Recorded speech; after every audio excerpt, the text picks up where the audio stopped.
How's everybody doing tonight? We have my friend Joni, and Joni does a talk show, radio show that's called Shop Talk.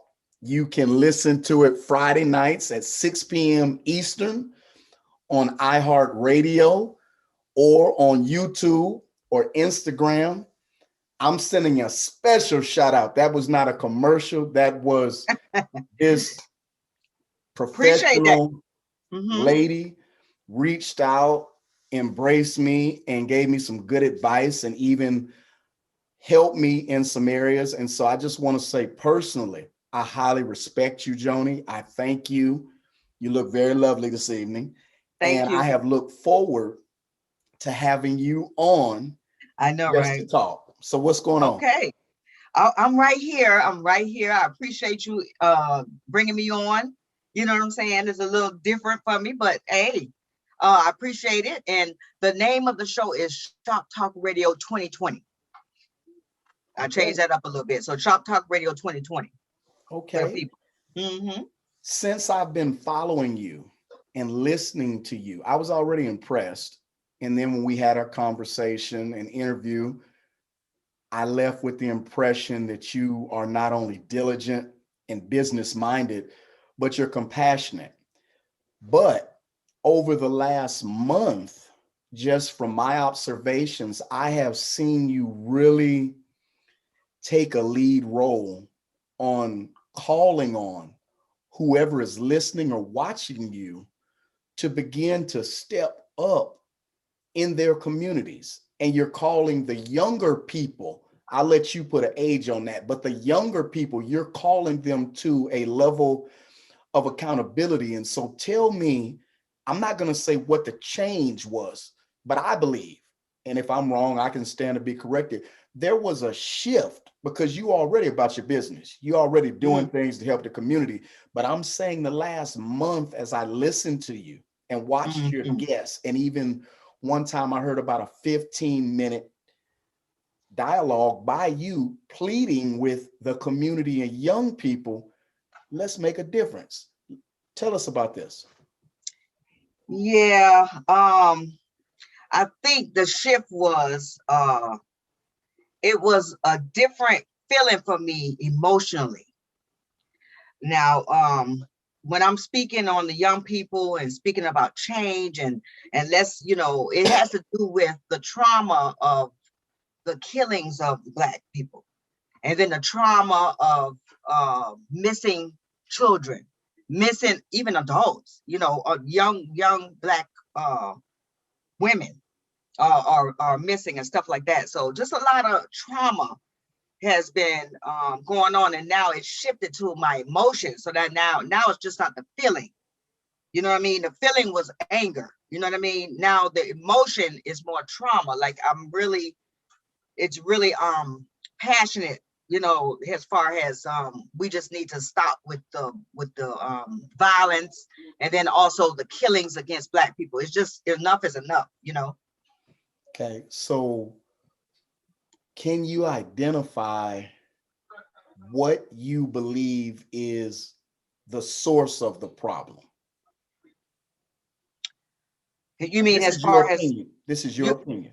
Yeah, you mean as far as the killings of Black people, Yes. or just okay? Yeah, I just feel that that Black lives don't matter. Not Black young men, Black men. I mean, they're shooting down our people, and it's right in front of our eyes. It's like it's not no longer like a movie anymore. It's reality. You know what I mean? And it's just like it's hurtful, it's painful, and it feels like, to me, I have never been, I wasn't raised in the slavery days. You know what I mean? I wasn't back there. I wasn't there, but it feels like it today. It's not like I look at it as modern day lynching, but it's Okay. just with guns. Okay.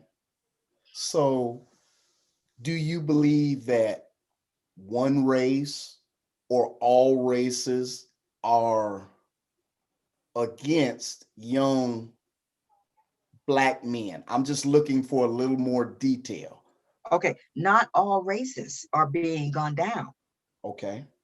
That's a difference. It's Black people are being gunned down. Black men are gunned down, or knee on their neck. You know what I'm saying? They're being killed out here. So and it seems to be just the Black race. I don't see no other race is being targeted.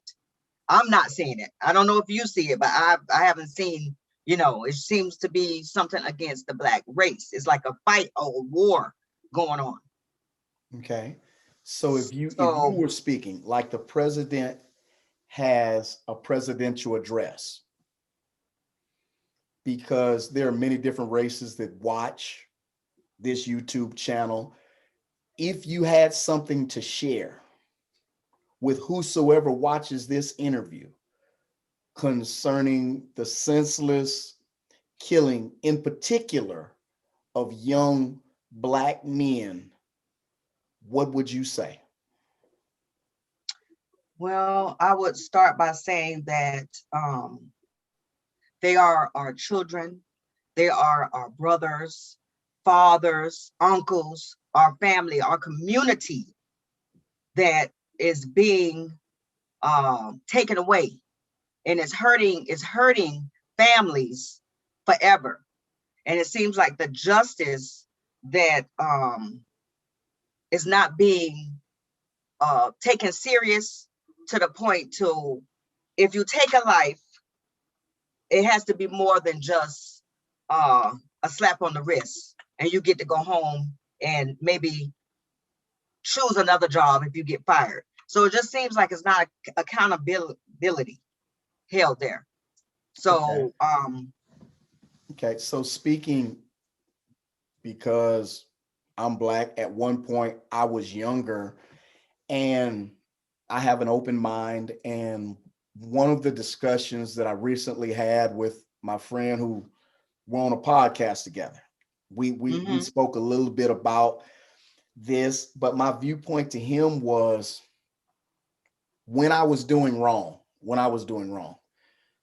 I developed what a lot of people develop, which was no conscience. And so I know that all these things are against me, but every day I didn't wake up thinking the possibility of me getting killed, robbed, or sent to prison was a possibility. But in a discussion, I could say, yeah, all those are possibilities, but I couldn't live like that and do what I was doing. I'm taking that over now. I don't wake up every day fearing dying. Since I've been released, I've been helped by a whole bunch of different races, but I have to be cognizant that there is a problem. And so, as I'm in this discussion with you, I'm not telling you something, I'm expressing what I'm going through in my thinking, because I see a lot of different young Black men helped, but I'm also seeing a lot of young Black men harmed. And so, where I'm at in my discussions in the African American community, I need you to help me see if I'm not seeing correctly, because I love to address a problem, and there is a problem, but I'm looking for a solution. I'm not looking it's not a balance. Yeah, it's not a balance. I don't know if I'm explaining it, no, if no, you no, understand you're what. explaining it. I'm saying, It's not a balance. how can we get, I'm not saying over, I'm not saying get over a murder, I'm not saying get over, I'm saying, how can we bring about change?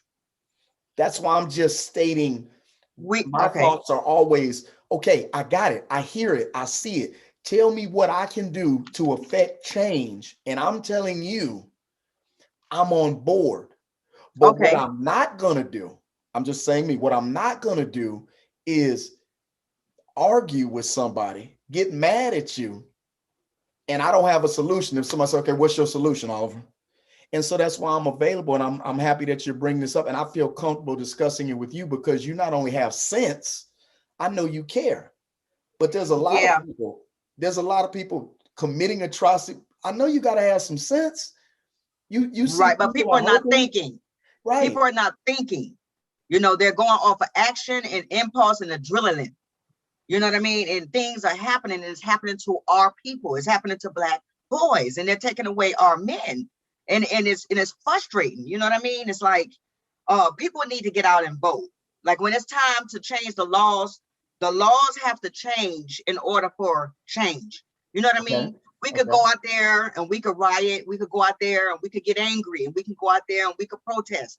But then after that, we need to go and vote to get these laws changed. You know what I mean? And Okay, without the people, how are we going to win that vote? You know what I mean?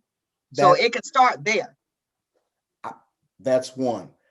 What I would offer to this conversation might sound throwed off to somebody.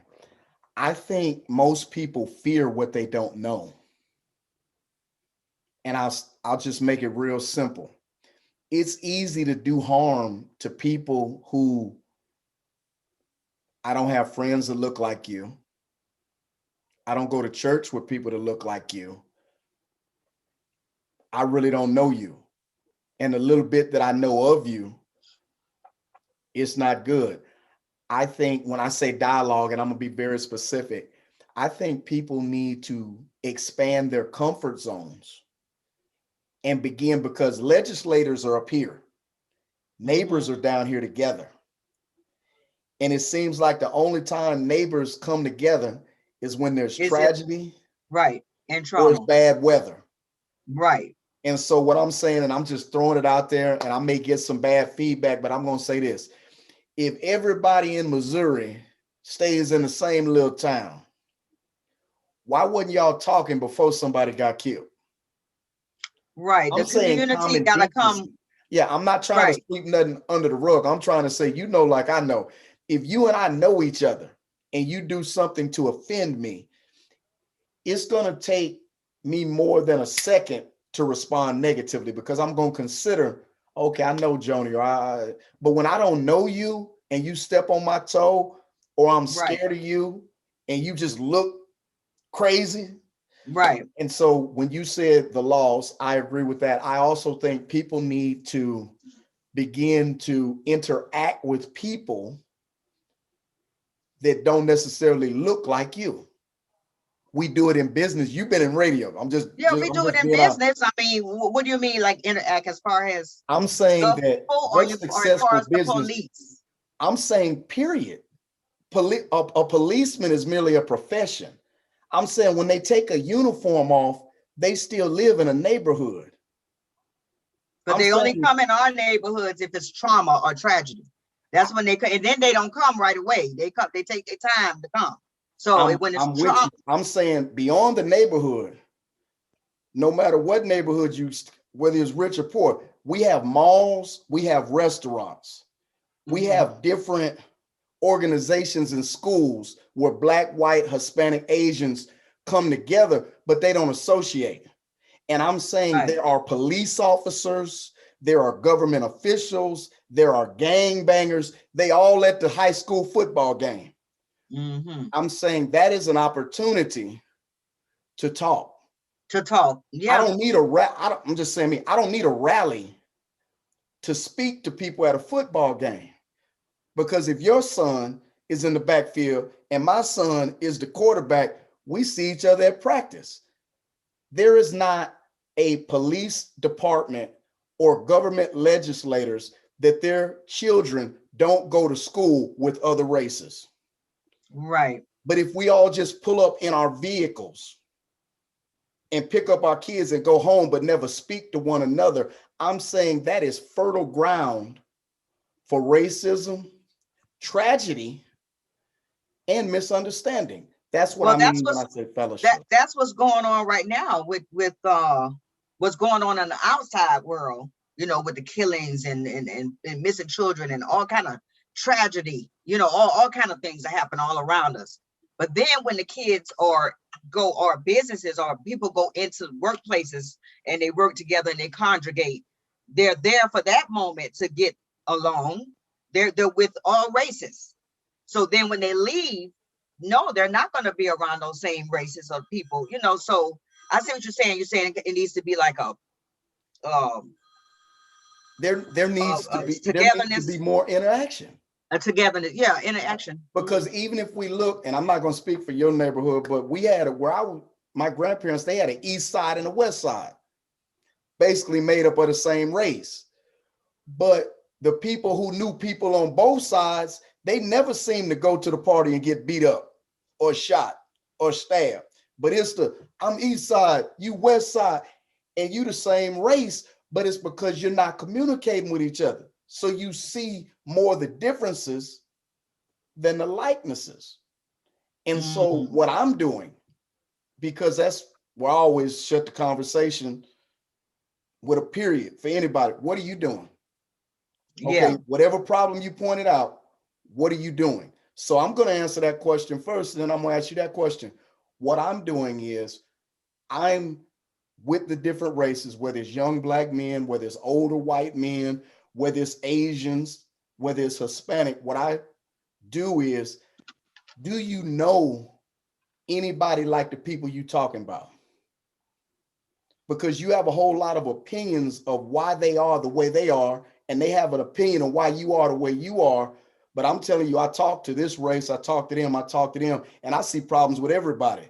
And so I'm saying what I'm trying to do is expand your circle of influence, expand your comfort zone, and you might make a difference with the law. And what I tell the officers, hey, I understand on your job, they're saying that you guys need to be aware of this. I'm asking you, when you take that uniform off, why aren't you aware of other races? So I'm just encouraging you, when you take the uniform off, because they're going to tell you what to do with the uniform on. I'm saying as a man or a woman, if I'm speaking to a woman officer, when you take the uniform off, I'm saying, why don't you expand your comfort zone? Because when you get into a situation or a circumstance that you deem dangerous, you might look at it a little bit different if you were I see what associated you're with some saying. people. Yeah, you're saying they should engage with the community. But I Because don't. we are a Yeah, community. I'm not telling right. people to go to this side of the city. I'm saying, come on, we in But2021. not with the uniform on. We need to see. They need to come in the communities. We need to know who are policing our Okay. communities. We don't even Okay. know who are policing the communities. We only know when they come in the community, and it's only going to be if it's a death or something like that. You know, Okay. it seems like I remember back when I was, back in the day, right, when policing has totally changed to today, where I knew a lot of the officers in the neighborhood. You know what I mean? We had relationships with the officers in the neighborhood. They spoke to the children. They donated to the children. They donated to the neighborhoods. They were involved. We knew Officer Brown or Officer, we could have a simple conversation with the officer.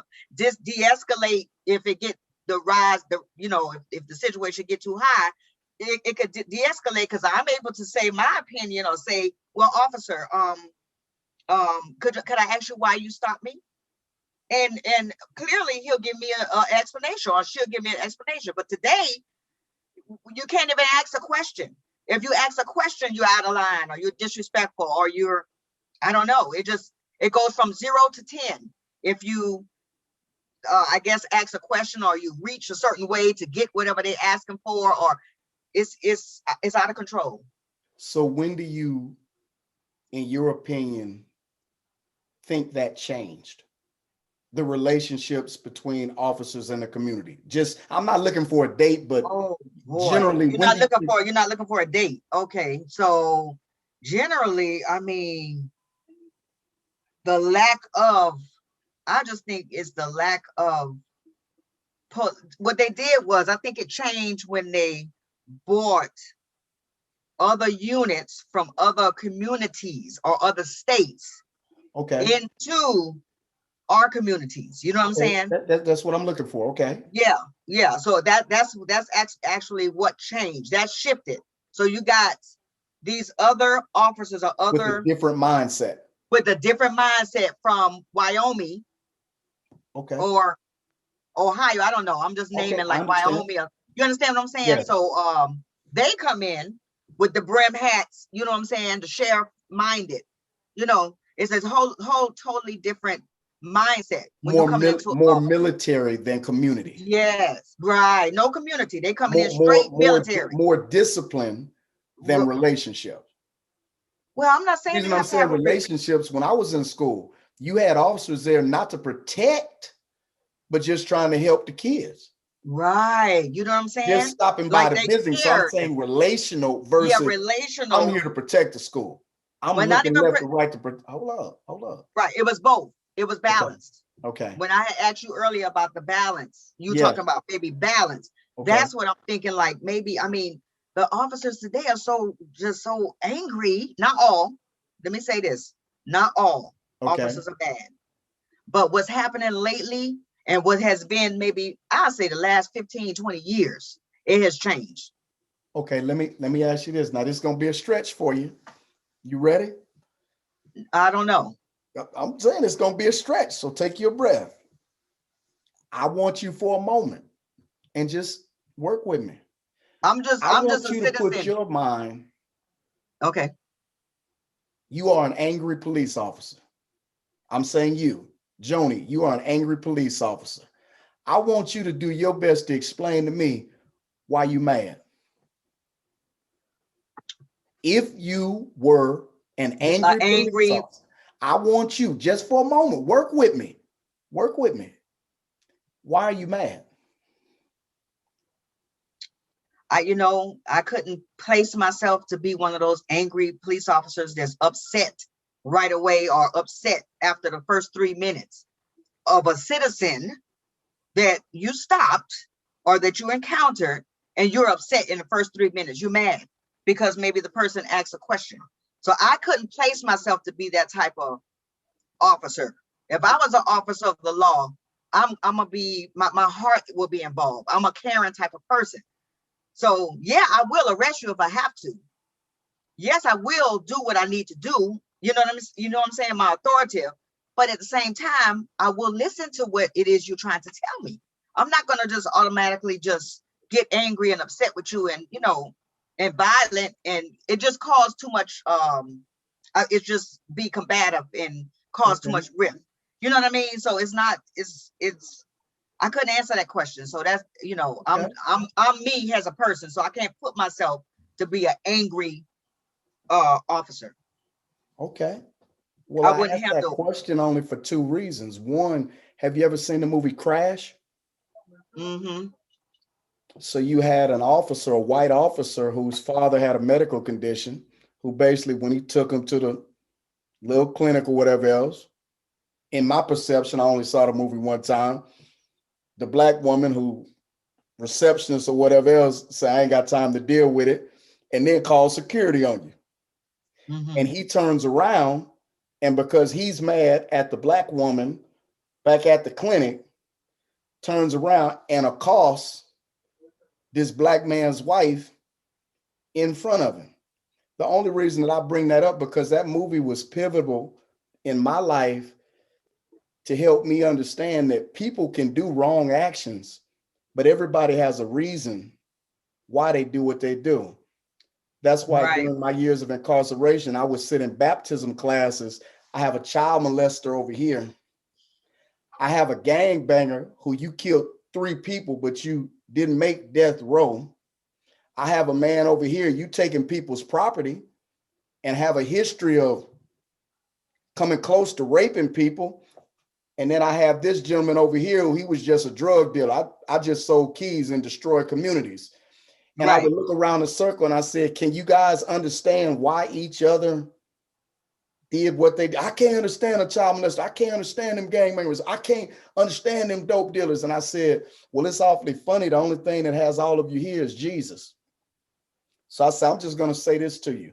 I haven't done everything that everybody's done around this circle, but the reason I can understand each of you, because when I look at my own life, whatever excuses I use for doing the wrong that I've done, I can just say, I know y'all got some excuses.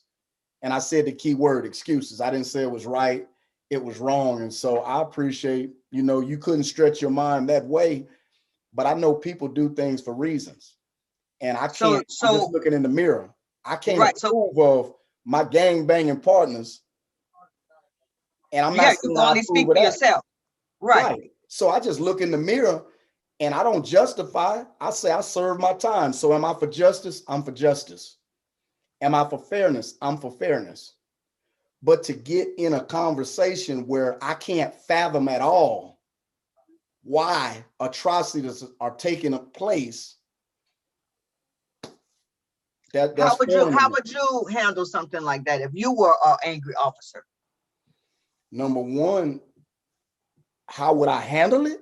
Well, I mean, how would you, the same question you asked me? Okay, I'm angry. Okay, why am I angry? I'm Angry? angry. Yeah, why are you angry? I'm angry because I'm not making enough money. I'm putting my life on the line. I'm not making enough money. I'm angry because some of the people that I'm supposed to protect, I have no good relations with you when I was in high school. I have no good relations with you when I was in junior high. I have no good relations with you when I've seen you in the malls and the parks. I possibly might have been beat up. I possibly might have been abused. When I look on the TV programs, and I'm just going to say if I happen to be white, when I look on the TV programs, every other joke is about a white man. But it's okay. I'm looking at white people make jokes about white people, and you say, how could I be angry? I'm like, I don't find that funny. So those are just a few reasons. Oh, and by the way, I'm So scared. By the way, I'm scared. Meaning I scared know I too. can't physically whoop you. And so y'all talking about put some cuffs on or do whatever else. I'm scared. So you're in the wrong job. You're in the definitely in the wrong job. You know what I mean? It's not the same. You used to have officers who run after you. You know what I'm saying? They're gonna run after you and chase you down. I remember them days. You know what I'm saying? They were gonna do their job and they'll run after you and catch you. And if they can't, he gone. He done lost that one. He lost them. It's a loss. So why would you shoot him? If he running away, why shoot? Why not shoot him? Why shoot? We've I'm just already saying. established we're not trying to justify any wrong actions. That wasn't the question. The question was, and maybe I see it the way I see it because I was a criminal. I deal with criminals. And as criminals, not you, but as criminals, as I'm regular thinking in robbers, a criminal murderers, all mind. this, when we change, we want to know why people won't give us a chance. But juries and other people, they like, no, throw away the key. But not to be funny, I had people who advocated for me. You have people who are advocating for the criminal justice system. I'm not talking about for people who are incarcerated innocently. I'm saying when I was guilty, give me another chance. And so I'm Right, just saying that I know different choices that people make can take them to places that they say they never go. Fear, right, fear, and trauma will take you some places you ain't ever been. Trauma can right. be, Joni, have you ever been frightened by somebody? Oh yeah. Yeah, Okay, I've been frightened before. okay. And Mm-hmm. I'm telling you, you have grown men in this nation, all kind of races, that are intimidated and Mm-hmm. fearful of confrontation. So when you say people who are fearful of confrontation shouldn't have jobs, I don't have a problem with that statement. But it's just like when we go to the store and we see the Yeah, because cashier that's kind can't of count. The cashier can't right. count. Why you got a job as a cashier? Why do Well, you know people what? join? Why do people join the military and then go over to Be, Iraq and be, desert? because they got those jobs by the skin of their teeth, or they got the job by lying on the application or whatever. So, but they cannot fulfill that job. You see what I'm saying? I feel that. So, yeah. So, You know what somebody said the other week? I heard some. How many of your friends trying to be a police officer? not many. I'm going somewhere with you. It's signs up all across the nation, and even here in Texas. We're looking Mm-hmm. for police officers. So good men, I believe that you have some good men as your friend. Good men or good women, I don't want to be a police officer. Mm-hmm.